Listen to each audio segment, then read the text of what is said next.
Before we begin, I would like to acknowledge that the Center for Student Involvement and Careers, UBC's Vancouver Point Grey campus, and I are situated on the traditional, ancestral, and unceded territory of the Musqueam people. As we are about to engage in meaningful conversations, albeit in a virtual setting, colonial legacies and our relationship with Indigenous peoples in this context are very much ongoing. I urge you all to reflect on how the land we are on has been a place of living and learning for Indigenous people for centuries, and to educate yourself on how to advocate for Indigenous justice.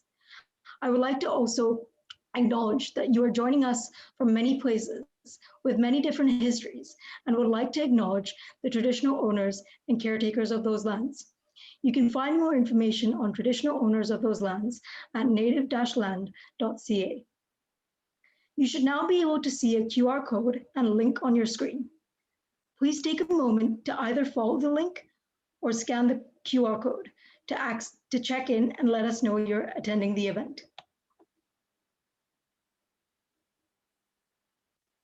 I'll now take a moment to introduce myself. I am a third-year undergraduate student in the Faculty of Arts studying international relations. From growing up in Dubai, United Arab Emirates, to pursuing my dreams in Vancouver, I knew that my journey here would be more than just receiving a post-secondary education. It was about building a life. With big dreams comes big obstacles. Like many of you, I came here with my basic necessities and some knowledge of what my education path might look like. Adapting to life in a new country as a person with multiple intersectional identities has been a roller coaster. An opportunity for endless personal and professional development, but also learning, and also a chance to bring my unique perspective and lived experience into everything I do. As university students from an international background, many of you may have shared similar experiences to me. I invite you all to feel confident and empowered, because just by being here, you've achieved the unachievable. You've achieved something that many see as an insurmountable task. And more importantly, you've learned to navigate ambiguity. Now that I'm about to launch my career in Canada, I'm optimistic and eager to explore this next stage of my career. I'm excited that we are able to hold a space like this for conversations that will empower us all. Despite our lived experience, different diverse experiences, three things I'm sure we all have in common are resilience, resourcefulness, and a growth mindset. Whilst in our event space, I'd like to remind everyone that all members of the UBC community are expected to uphold a respectful environment in which respect, civility, diversity, opportunity, and inclusion are valued. Although we may be interacting off campus in a virtual setting, the expectations for fostering a safe and respectful environment for all remains the same for students, staff, and faculty. Today's My Career Story is being presented as part of Launch a Career in Canada and in partnership with UBC's Student Involvement and Career Centre and Alumni UBC. Launch a Career in Canada is UBC's annual networking experience dedicated to supporting the career development of UBC international students. Each year, Launch a Career in Canada provides an opportunity for international students to connect with alumni who were once international students and learn from their experiences establishing their careers.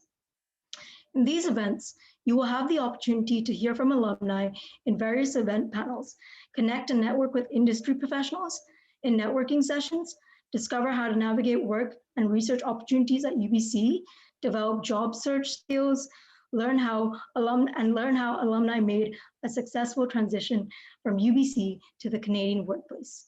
We hope you find a lot of value from these events. This year, international students are especially unique, as many study virtually from their home countries, whilst also trying to navigate future career opportunities. Today, you will hear from our speakers who have had non-linear career paths and carved out their own professional opportunities. These panelists will speak about their experiences and how they leveraged their strengths as international students. For those of you who may not know, the CSINC Center for Student Involvement in Careers is a resource for all UBC students which provides access and connections to workplace learning, such as WorkLearn and undergraduate research opportunities and career development through advising sessions, virtual workshops, and online resources, mentoring, volunteer and leadership opportunities, as well as opportunities to engage with employer partners and professionals through events like this, employer information sessions, and of course, our Careers Online job board. Now, I'd like to extend a warm welcome to our panelists today. I'm looking forward to hearing the different perspectives you each bring to the conversation that we're having. We'll take a few minutes for each of the panelists to briefly introduce themselves and share a little bit about their background and journey to date. It is my pleasure to introduce our first panelist, Zining Wang.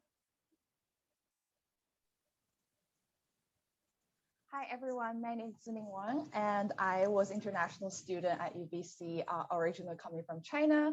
Around 7.5 years ago when I come to UBC, it was also my first time to go abroad.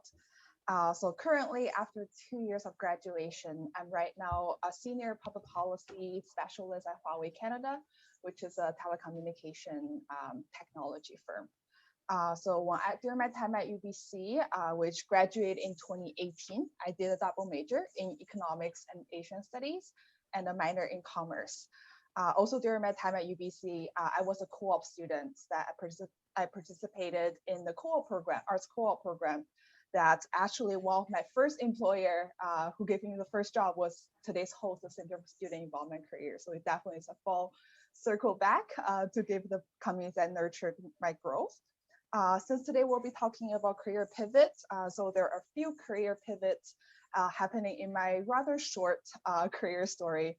One of those is right now in the sector I work in, which is public policy. I actually pivot from my experience in higher education and also joined this industry without the degree and also knowledge prior to getting my first job at a think tank in Canada. And also in terms of sectors, I work across public sector, not-for-profits, and right now in the private sector. So definitely happy to share those stories later and happy to connect with all of you via linking after our session today. Yeah, thank you, Zining. You know, career pivoting is one thing, but to even transition to different sectors is just amazing. Up next, we have Shakir Mehmet Gubran. Hi, everyone. It's a pleasure to be part of this panel tonight. I extend my appreciation to the organizers and to all of the participants tonight. My name is Shakir, and I come from Turkmenistan, a Central Asian post-republic country in Central Asia. And my journey at UBC has been slightly different because I came as a mature student to Canada, and prior to coming to Canada, I studied in college in Boston, Massachusetts. And currently I'm working as the program assistant at the Center for Community Engaged Learning, where we work closely with students and community partners and faculty to really tackle some of the issues that are taking place today. And at UBC, I studied Asian area studies and history, and prior to UBC, I studied communication studies. So today I'm super excited to be sharing some of the life experiences that I've had as an international student and how I have navigated my postgraduate life, shifting from what I've studied into what I'm doing right now and what I have done in the past. So super excited to learn with you together today, learn from our co-panelists and from the questions that you might have for us today. Thank you. Thank you, Shakir. I mean, you know, career pivots are not just job to job. You know, I love how you mentioned the role your education played, so that's also important to consider. Up next, we have Arnold De Graaf. Yes, good afternoon, everybody. So my name's Arnaud, and I am from France, and I'm speaking from France right now. It's about 1 a.m., a little bit early. I was a UBC student from 2011 to 2014. I came late to UBC. I was already 37 years old when I started my master's degree at UBC Forestry.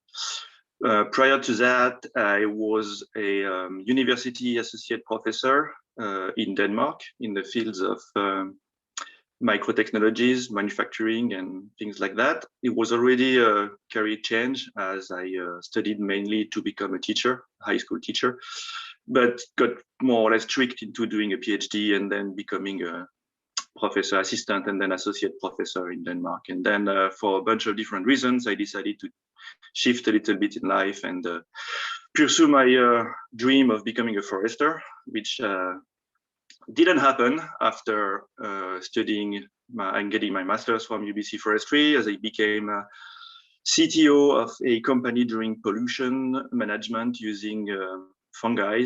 And then after a little stunt in PR, I became a photographer, professional photographer,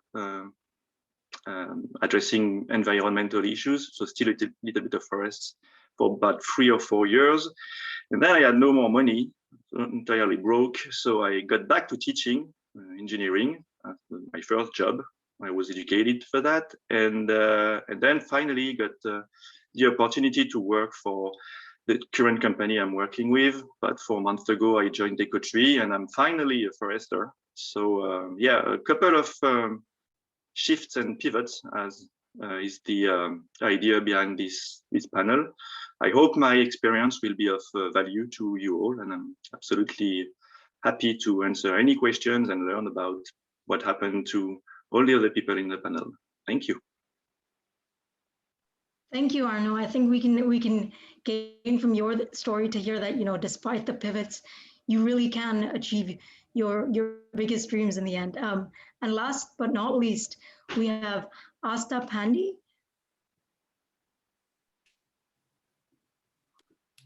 Hello, everyone. It's my pleasure that I'm getting the opportunity to speak on this panel today with such amazing folks. Thank you so much for having me. My name is Asta Pandi. I am ethnically from Nepal. That's where I was born in Nepal, Kathmandu, and I grew up in Beijing, China. And I moved to Canada because I got into University of British Columbia, Vancouver campus. That was like a really big deal back then when I was 18 and I got in. 7 years ago, 7.5 years ago, and I graduated with an IDST, interdisciplinary studies degree. I focused in economics, political science, and Chinese language and philosophy. So it's been a really wide range of subjects that I have studied. However, my career story, or shall I say my career journey, has been rather different. I started off right after graduation in a non-for-profit called Success, where I worked with refugees, where I worked with new settled PRs, and really helped them through their settlement journey and careers and finding their life around within Vancouver and British Columbia. And then I moved towards a technology company, high tech actually, and worked with next gen solutions and artificial intelligence, augmented reality, IoT. And now only 3 months ago, I moved to another company called WPIC, where we help international brands start their e-commerce journey in China. So it's been a rather interesting journey. And I've also been experienced with my previous internships in some marketing orgs, some the Beijinger magazine, Baidu, Pegasus, which is aviation. So I've had a rather interesting and wide variety of industry domain knowledge from different aspects. So I'm super excited to share my journey and my experience here today. And I hope it is of value to some of you. Thank you, Asta. You know, one thing I'm getting out of all these introductions is the richness of the skill sets and the experiences you really gain from these pivots. You know, although they may be a surprise, they really benefit you, I'm sure you can agree, in the long run. Thank you all. Now we'll head into our panel section of the event. But before we start our panel questions, I'd like to let you know that we may have a few minutes at the end to have an audience Q&A. So if you have any questions, please send them in through the Zoom chat, and we can ask 1 or 2 of them to our panelists. And you can send any of the questions throughout the event. All right, so let's get started.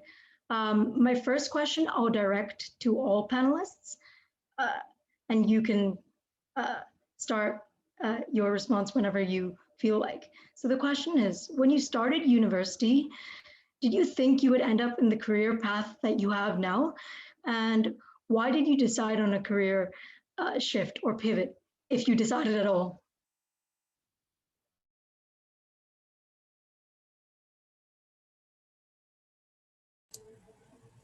I can go first. I'll volunteer. At UBC, let me just start, just back up a little bit, and I'll tell you a little bit my history. When I first did my degree in the United States, I studied communication studies with hopes that I would go into journalism.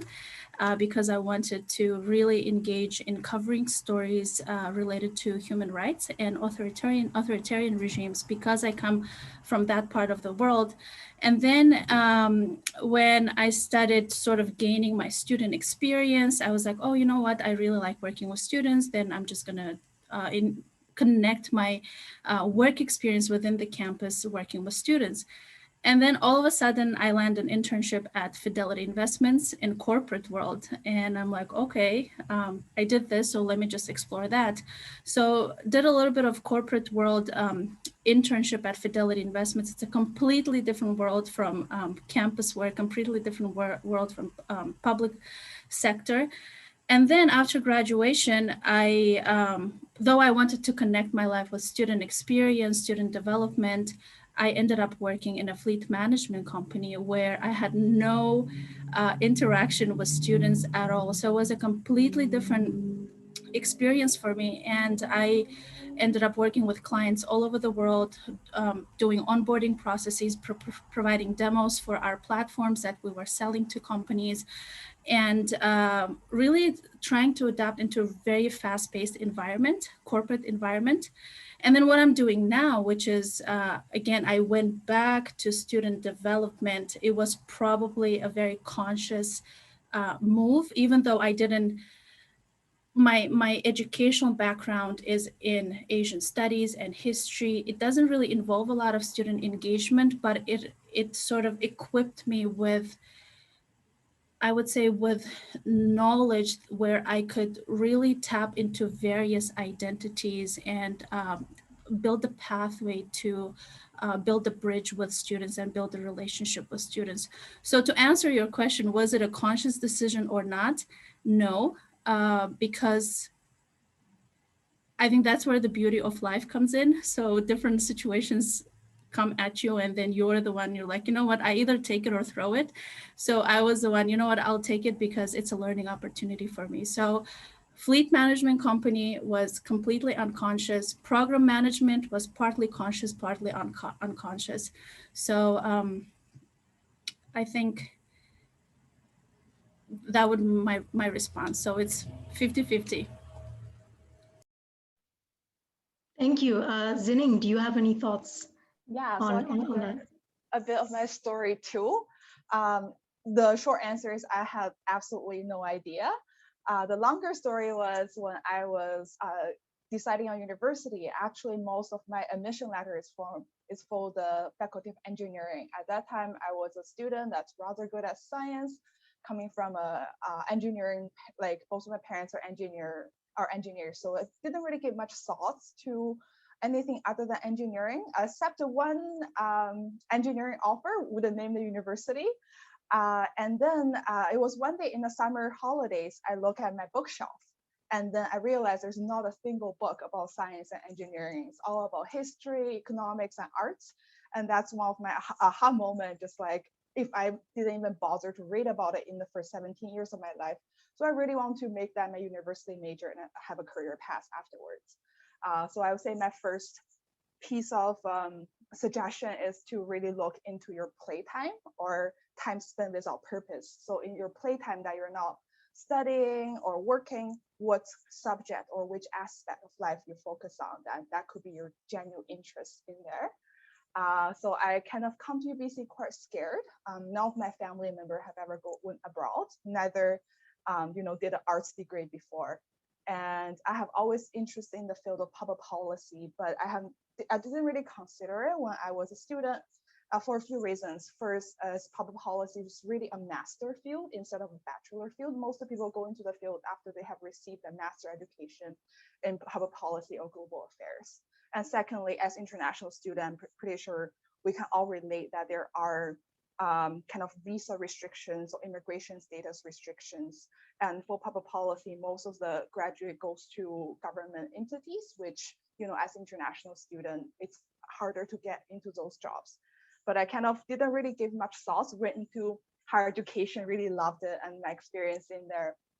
But also I keep showing up to public policy events in terms of talking to professors, find volunteer opportunities, find other organizations that do public policy works that I'm interested, and end up landing my last co-op job in public policy, which also become my first employer after my graduation is Asia Pacific Foundation of Canada, who's a public policy think tank. So I would say show up and really find your genuine interest and show up to everything that related to that and find your community around it. That's a great mindset to have, Zining. I'm going to pass it on now to Arnaud to give us his thoughts on this question.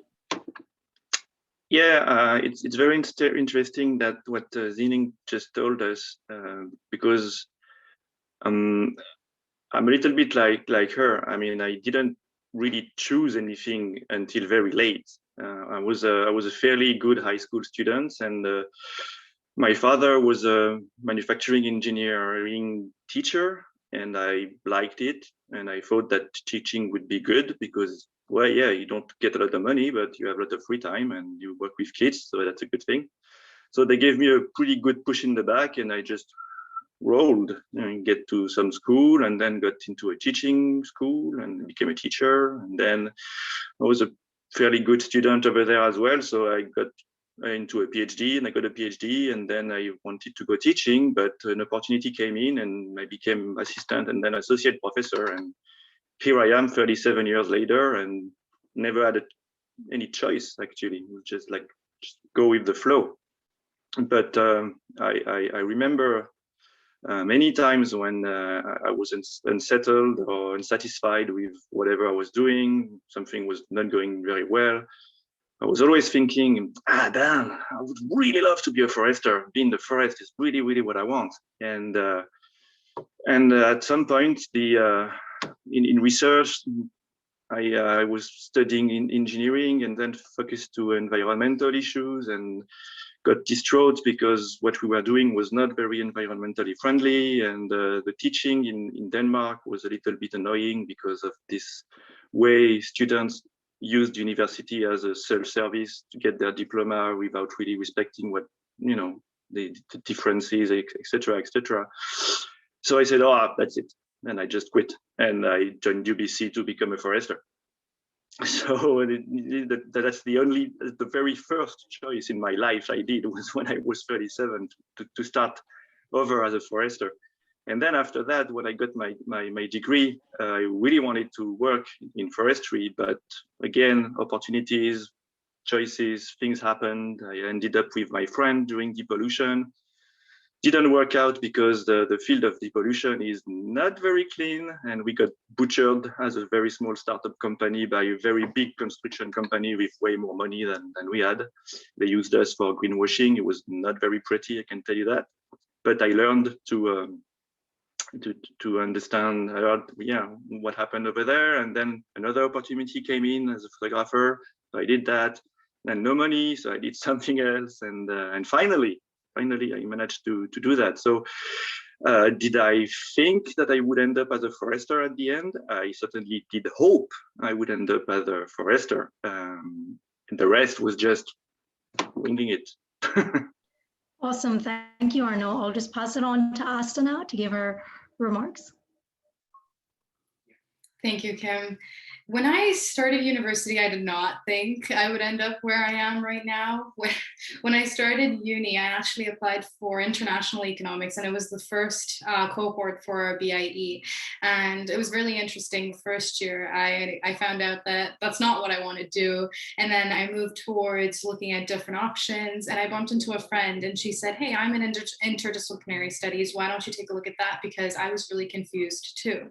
So it had the flexibility of designing my degree the way I wanted to. And that's why I was able to take those econ courses I wanted to, and do political science courses, and do Chinese literature and philosophy. So it was very interesting that I actually landed up non-for-profit when I first started off. And it was because of the fact that I was able to speak Mandarin and Cantonese.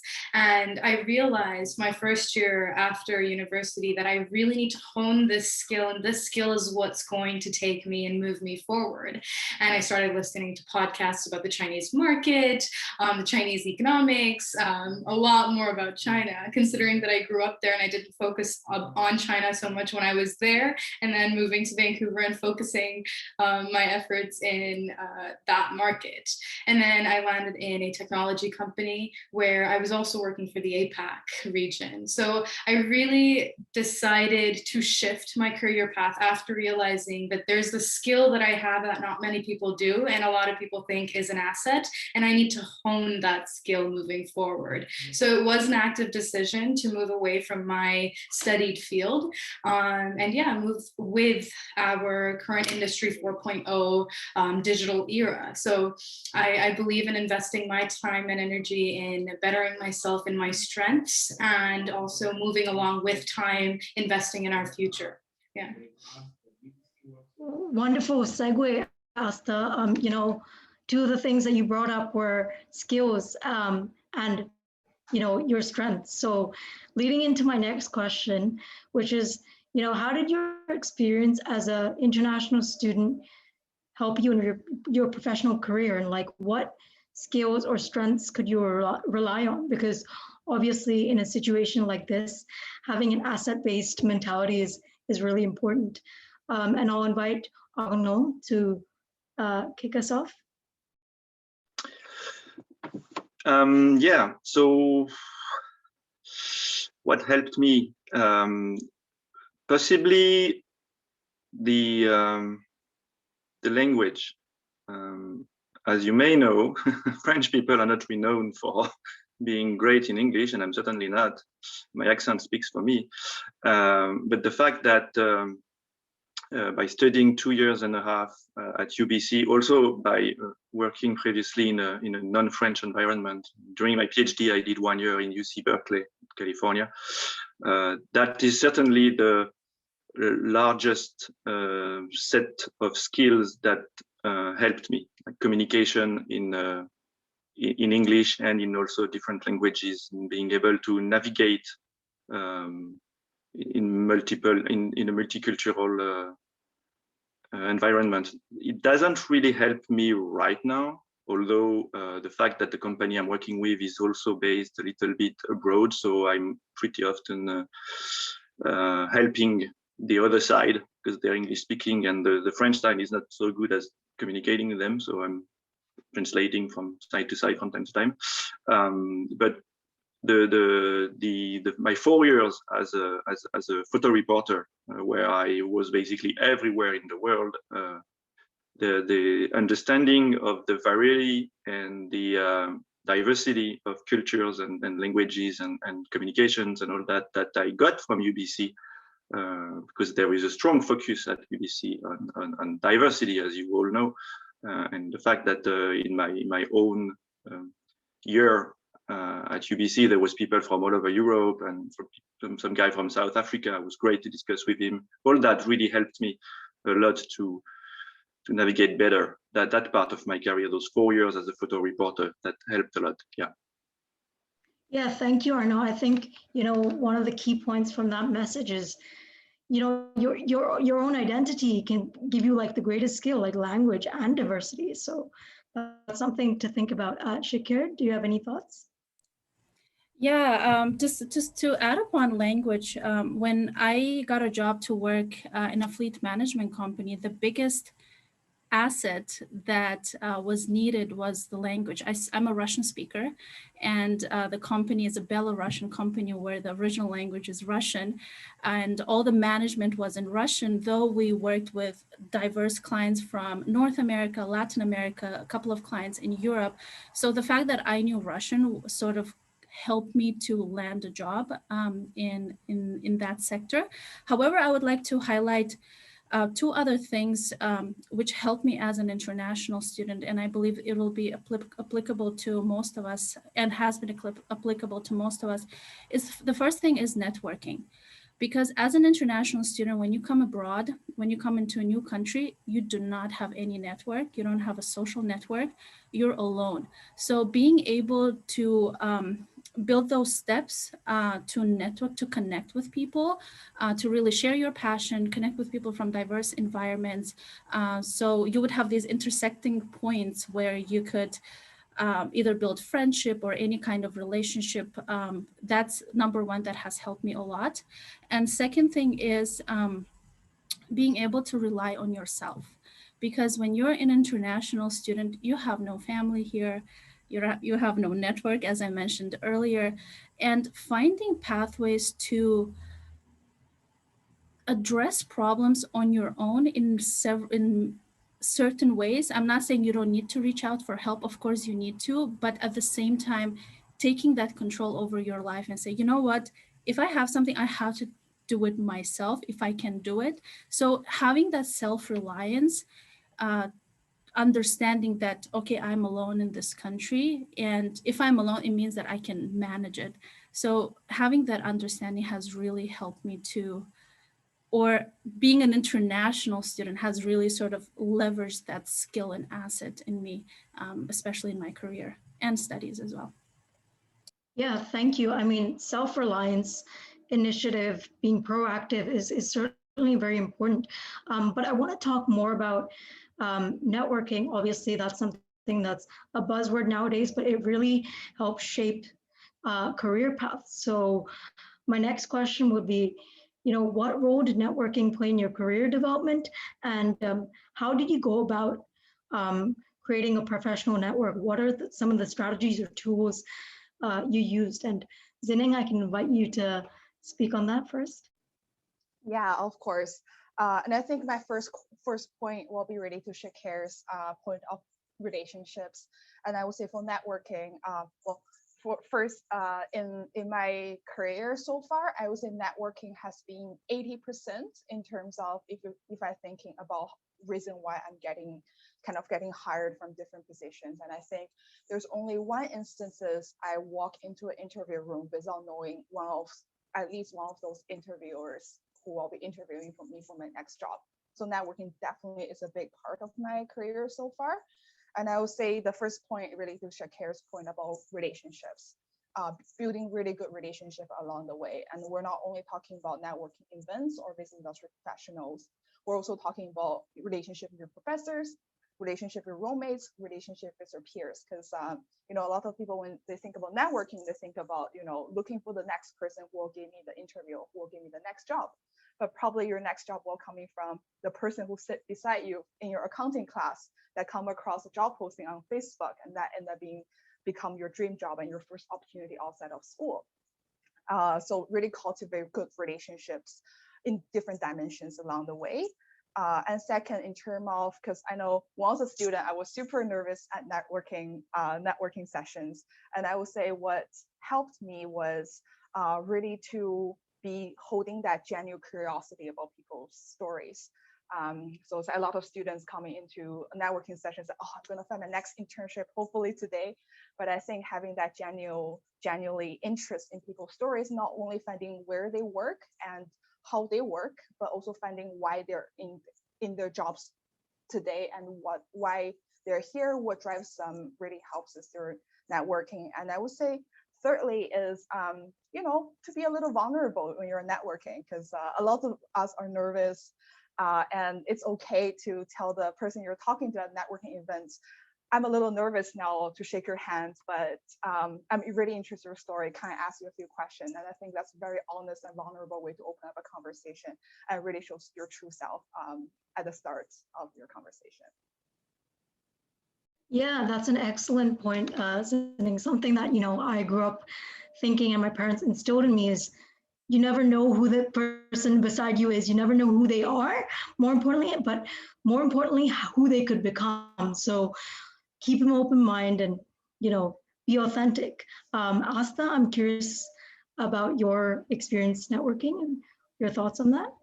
Definitely. I think networking, just to add on what Celine was saying, networking is one of the most important tools. People being at the right place at the right time was something my dad always said to me growing up as well. I think I had a great privilege coming into UBC, also having been an international student where I was previously. I grew up in an international school with 40 plus different nationalities of folks. So I was very adaptable that way. So I loved people, I loved their stories, and I was genuinely curious, like Celine said. And one of the questions that I answered recently was, what is something you're going to teach your kids that your parents didn't teach you? And that is genuine curiosity, to keep your mind open and want to learn more, and always want to learn more. And putting yourself in these networking events, and it can be any networking event, doesn't necessarily have to always be about your career. I once got a singing gig because I was in an airplane with someone and I was just chatting them up in a different language because I spoke the language, and I got a singing gig. I was once at a speaking competition. Thanks to UBC, I was able to represent UBC at a BCIT Confucius speaking contest in Mandarin, and I was just chatting up with the Chinese consulate, and they gave me another singing gig. So it was really cool. Just always, I think one thing that we have to have in our mind when we're going to these networking events, the skill is really know how to take that space and put your opinion out there. It's really difficult. Like Celine was also saying, you get nervous. And if you're genuine about your nervousness, I completely agree that they will see you. But that skill of really taking space comes with time, and it probably the first networking event you're at, you're probably just going to be in a corner drinking water. The next one you're at, you're probably going to meet 2 people. The next one you're at, you're going to meet 10 people. The next one you're at, you're going to have 50 business cards in your hands, and it just goes on and on and on like that. You just got to learn slowly and slowly how to take space with your mind and with your speech, and that's what gets you into places. And just be at the right place at the right time. And to do that is to be at as many places as you can, and also really time manage. Fantastic. Arnaud, do you have any thoughts on the role networking played for you and how you managed that? Oh yeah, many thoughts about that. I'm really bad at networking, really bad. I can remember a couple of them where I went there, and just as was mentioned earlier, sat in a corner. I was not drinking water, I can tell you that as well. But I ended up with no business card at all. So, and for me, networking events really never worked. However, most of the opportunities that I got were coming from some guy I met in a plane, some guy who knew some other guy or anything. For instance, my very first really large photographic project, it was a project following social impacts of the destruction of an area in Madagascar. I got that really long 3 to 4 years project with multiple time in the field. I ended up spending more than 6 to 7 months in Madagascar because when I was doing my master's degree at UBC, a guy from the lab was finishing his PhD with the same mentor, Dean Johnny Ness at UBC Forestry. And he ended up being in Switzerland for his postdoc, working with a large project in Madagascar. And he knew my interest in photography. I did previous projects with that, and he hired me just come in to Madagascar with me for a month, and then we did some really good work, and then I got hired for the rest. And the guy who was hiring me, his boss, was the guy who gave me my second job in photography in Cameroon the next year. And because of that, and tumbling from opportunity to opportunity, from one guy to another, building the network as it goes, helped a lot. But for me, networking events, like formal networking events, as described, it was never worked at all. But I'm just better at one-on-one interaction than in large groups, probably, I don't know. Yeah, thank you. I think, a key takeaway is that, networking is a business buzzword that we hear nowadays and is only restricted to LinkedIn and networking events, but really there are different forms of networking. And I think the key here is think about people and think about your community, right? And yourself as well. And as we've seen with Arnaud's story, it still leads you pathways. You don't have to be an expert when it comes to networking. And I really want to touch upon mindset. I know that pivoting can be quite the journey, as you guys have described, but as we've all experienced in the pandemic, you can really have some difficult downtimes and transitions. So, I can open this question up to all panelists, and I just wanted to know, tell me about a difficult time or just any difficult times that you've had and how you navigated that, and what role did mindset play in your journey? I have something to say about that. I think one of the things as an international student and coming into a different land, a foreign land, and living here and then growing the idea of maybe potentially immigrating here, this is a lot of different people's stories. Sometimes it gets really hard. And when you talk about mindset, I think mindset more on the level of acknowledging where you're at and really being honest with yourself is so important. And I think a lot of us learn it the really hard way. We burn ourselves out. We hustle. We have to make it in foreign land. We want to get that PR. You have this, you have that. You want to bring your parents home. You want to bring probably your family here at some point, probably met someone here and want to get married here. So it's all about life kicking in while holding up your career. The acknowledgement and the second of just taking one step back and being like, I need a break. That's also really important. And I've learned that the hard way. And it's really hard to do. And sometimes you think that you're going off path or off my career journey if I'm taking a break, but truly you're just resetting yourself. So your mindset should be honest to yourself. Your mindset should know that being vulnerable and quote unquote weak is okay, because that's natural and human. And that grind, that hustle will only get better when you're refreshed and you're back on track. So more than mindset, I think it's very important for all of us to realize and acknowledge where we are in a given journey, where we're holding life and our career journey in a foreign land, just that balance and giving yourself a break. Yeah, thank you so much. Yeah, you're right. It isn't mindset, but it's self-awareness, and it's being comfortable with the unknown. Zinning, I was wondering if you have any thoughts. You were nodding there quite a lot, so take it over. I don't think I can put it better than Asta, and definitely as an international student, especially the moment when you graduate, because if you want to build a career or start a family in Canada, the moment you graduate, you actually don't have the option to move back home with your parents or having that family support around you.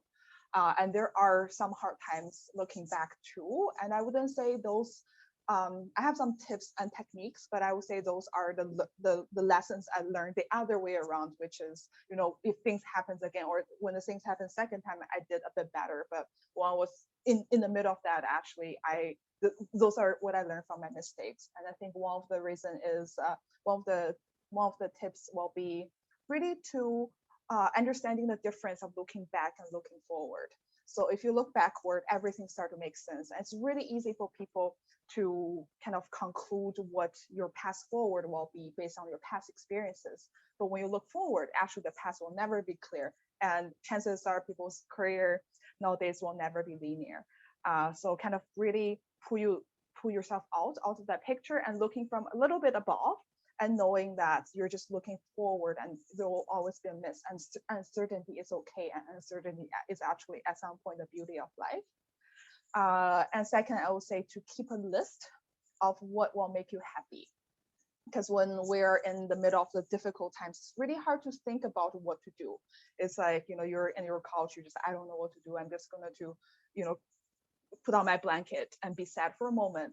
But I would say to come up with a list during your happy days of what can make you happy. For example, on my list will be a walk at the Stanley Park seawall, go for a dance class. So come up with that list, and whenever you're sad, or difficult, the only thing you need to do is to pull up that list and pick one thing to do, and chances are it will help you to feel better. And also really leverage your friend group and support group. And it's okay to be vulnerable for a moment, because we all have those days. And this is what makes us human, and this is what makes us beautiful. Thank you. Zining, I love that you brought up lists. I think, when navigating ambiguity, lists, whether you write them, type them, you don't have to think about them, you just refer to them. And I use lists for networking, which is something I want to transition back to, because we have a student question. And the question is, and I'm quoting here, I'm just wondering, if I didn't really do any networking in the past 4 years and I'm graduating in May, what should I do and how can I compensate for that? Anyone can go, but I was wondering, Shakir, do you have any thoughts? I'll just answer. I just want to maybe shift our mindset around networking a little bit, because networking is not one thing that takes place in a certain place. So networking happens in your life every single day. Your friends are your network. Your neighbors are your network. Your family is your network. Your classmates are your network. So if you've been at UBC for 4 years, you've done a lot of networking already. So you have classmates, you have friends. So just to answer students' question is, turn to your friends, turn to your classmates, find some of the passions that you both share, and really express what you want to do. And then from that, that little seed starts to blossom. Just to give you a very small example, for example, when I got a job at Fleet Management Company, I didn't do networking like outside of my college. The way I got the job is I went to my friend's birthday party, and I was sitting next to somebody, and that was like the CEO of the company. And we started talking, and he told me, he was like, hey, you know what? I'm actually looking, we have a position, like you're graduating, do you have a job? And I'm like, no, I don't have a job. And then he was like, how about you come and interview? And I interviewed, and that's how I got the job. So what I'm saying is that network doesn't necessarily need to happen in a professional setting. It can happen in any setting, whether it's a birthday party, a dinner, or in your team work that you have, that in your like group work that you have with your classmates. So don't stress about it. Of course, do networking. LinkedIn is the first thing, of course, and tap into your already existing networks. Yeah, before we move on to our last question, does anyone have any additional thoughts on friends as network, family as network, and anything else to answer the student's question? Yeah, I also say also another format of networking is just simply being present. So just speaking from my field, which is public policy, if you're interested in public policy, and this is how I get my first job in the field too, is if you're interested in something, chances are there are a lot of people interested in this field too, and there will be a community around this interest.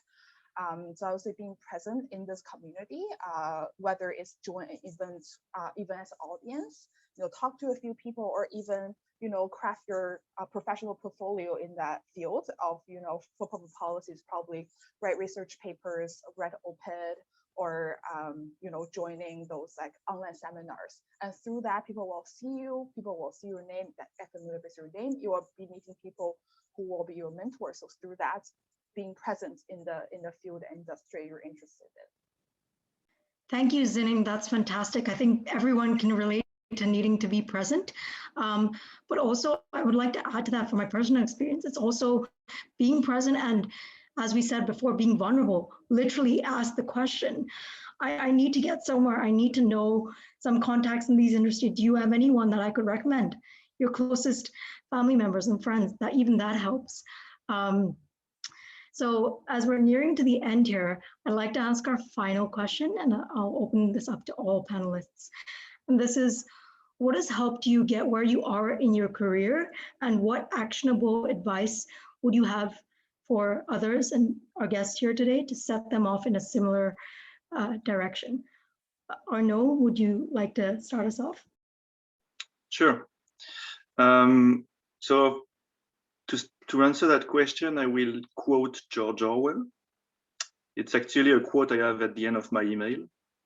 A man who gives a good account of himself is probably lying, since any life, when viewed from the inside, is simply a series of defeats. And yes, it's very often that you will look at what you do and you will only see what you failed at. And that's right, there's always defeat, but just pick yourself up and go forward. That's the only advice I would give. I mean, I failed at pretty much everything before reaching where I am every single time. But just don't give up. Pick yourself up. Sometimes it takes time. Sometimes it's faster. Sometimes you have people to help you out, as we discussed, networking, being far away from your family, whatever. Just never give up. That works sometimes. Sometimes it's another defeat, but then you just pick yourself up and go to the next one. And that's the first thing I want to say. The second thing I want to say is my last advice would be ready to learn constantly. That's what actually I sold to the company I'm working with at the moment. I didn't sell them that my competencies or my knowledge.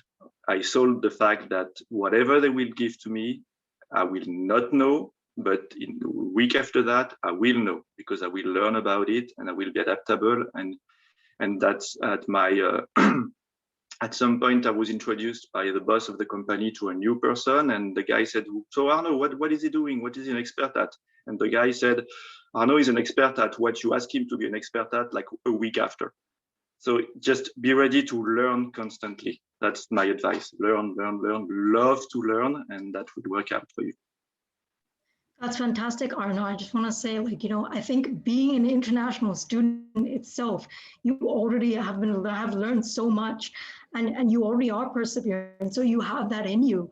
Asta, do you want to comment on your key tips for students? Yeah, definitely. I actually want to first add on what Arnold said, because my dad looked at me on the day of my graduation and was like, doesn't stop here, does not stop here. You know nothing. And truly, I knew nothing. And I came out of grad thinking, I'm going to apply to this job. I'm going to get this job. I'm going to have so many offers on the table. No, get off your high horse. You're not. You don't know anything. You need to be confident with your content and who you are and your skill sets. But like Arnaud said, you need to be able to be open to learning constantly every single day, and open to criticism, because you're going to make so many mistakes and it is normal.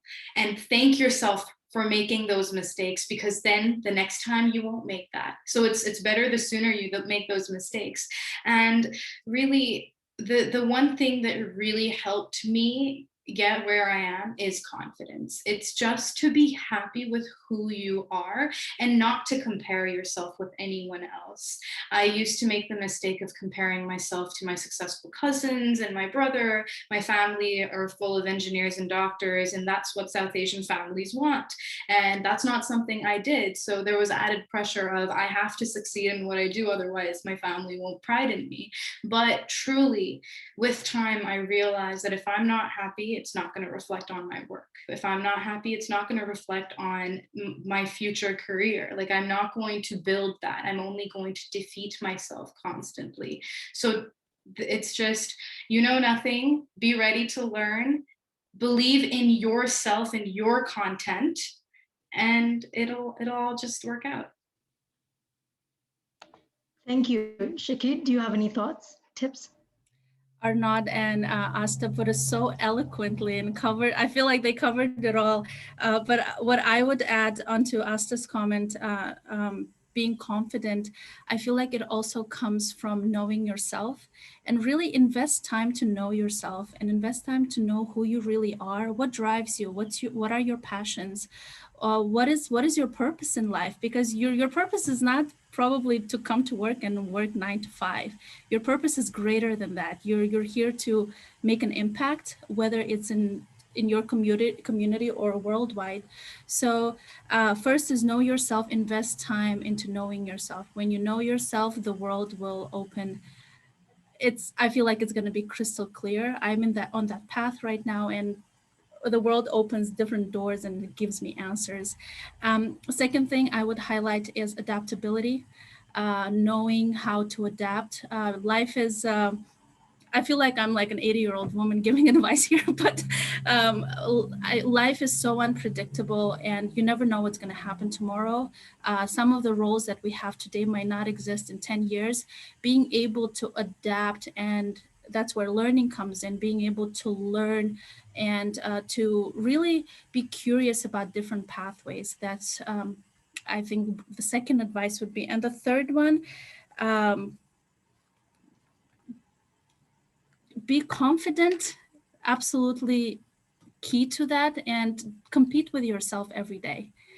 Competing with others is not going to help. It's going to really have a bad impact on your self-esteem. When you compete with yourself, that's you is your own enemy and you is your own friend. So make sure to really turn to yourself and really address these gaps that you might have.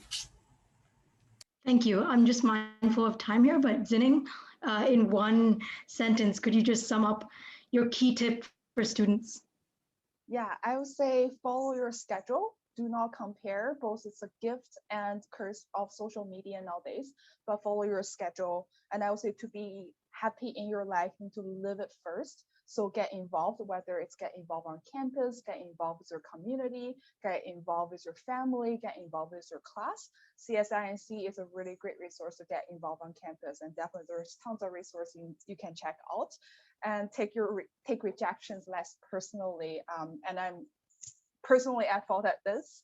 And when I was on the other side of the hiring table, I started to notice is once you receive rejection after your interview, chances are it's not about you, it's about competition. And I would say last but not least is take care of your health, both it's physically or mentally, because without your health, your academics, your career, it's all off the table. Whenever you live life, approach it with the priority of your health. Yeah, definitely. And I think just remember that it's a journey and a process, and you have to love the process and not constantly think about the outcome. But I want to thank you to our audience for tuning in today and participating in this conversation. I hope you gained some value out of our discussion. And my kudos goes to our wonderful speakers for sharing your experience, and your journey in professional advancement. Please use the QR code on the screen or the link on the slide to provide us with feedback, because your responses will really help us in improving the future iterations of this event and also create more meaningful networking and mentorship opportunities to support your career development.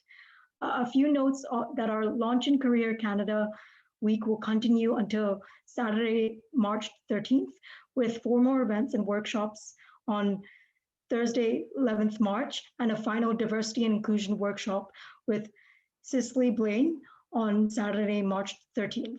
For more events and content hosted by the CSINC, please log into Careers Online. Thank you again for your time and hope you have a lovely evening.